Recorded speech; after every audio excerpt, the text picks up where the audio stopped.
আসসালামু আলাইকুম। চলে আসলাম নতুন একটা ভিডিও নিয়ে। তো আজকের ভিডিওটি হচ্ছে আমাদের সোনারগাঁ শুধু লিচুর জন্য বিখ্যাত না, এখানে মধু সংরক্ষণ করা হয় লিচু ফুল থেকে। তো এই যে দেখতেছেন আমাদের মিরাজ ভাইয়ের মধু সংরক্ষণ করা। তো ওই যে মিরাজ ভাই তার সহকর্মীর সাথে মধু সংরক্ষণ করতেছে।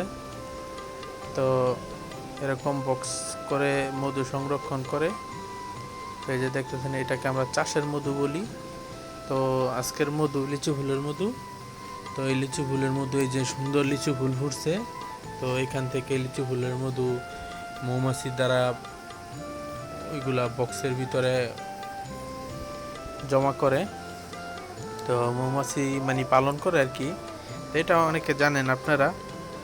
তো এই যে মধু সংরক্ষণ করতেছে, এই যে এখানে ক্যারেটে ক্যারেটে এনে রাখতেছে, এগুলো এই মেশিনের ভিতরে দিয়া তারপরে এই মধুটা সংরক্ষণ করে।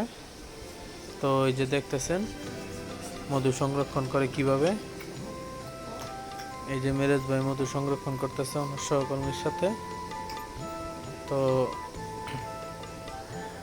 আমি গেছিলাম আজকে মধু সংরক্ষণ করা দেখতে। তো এই যে লিচু ফুলের এখানে হয়তো বা মোবাইলে দেখা যায় না, ছোট ছোট এই যে ছোট ছোট মধু বল্লা, ওগুলা এদের পালন করা বল্লা আর কি, এরা এটি পালে।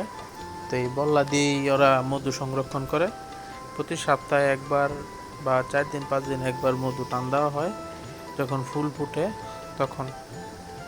তো এই যে দেখতেছেন এই বাগের ভিতরে মানে প্রতিটা বাগের ভিতরে, লিচু বাগের ভিতরে মধু সংরক্ষণ করে।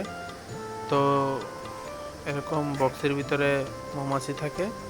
তো এরা মধু ফুল থেকে নিয়ে বক্সের ভিতরে নিয়ে রাখে। তো এই যে দেখতেছেন মধু খাওয়ার জন্য মধু আনছি। তো বাচ্চারা পছন্দ করে, তো এই কারণে মধু আনছি। তো এই মধু কে কে এই মধু খাইছেন কমেন্ট করে জানাবেন। আর এরকম নিত্য নতুন আরও ভিডিও পেতে আমার চ্যানেলটিকে সাবস্ক্রাইব করে আমাদের পাশেই থাকবেন, বেল আইকনটি প্রেস করে রাখবেন নিত্য নতুন আর সুন্দর সুন্দর ভিডিও পেতে। তো সবাই ভালো থাকবেন। আসসালামু আলাইকুম।